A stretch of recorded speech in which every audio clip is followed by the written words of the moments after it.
Well, I think the most common misconception is what is the investment thesis for that portfolio? What is the benchmark, if it has one? And that can often lead to misconceptions about a portfolio. Especially when measured against peer groups, you have all sorts of different portfolios in a peer group, and you need to know what the theme is potentially that the fund manager is trying to replicate.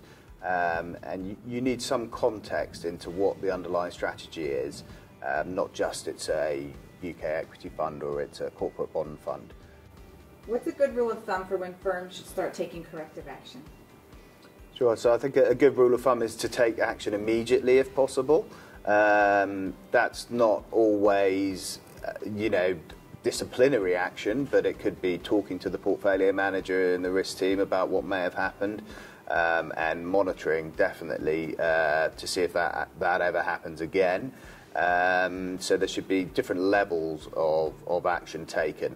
But if the same mistakes are being made more than once, then obviously it should ratchet up.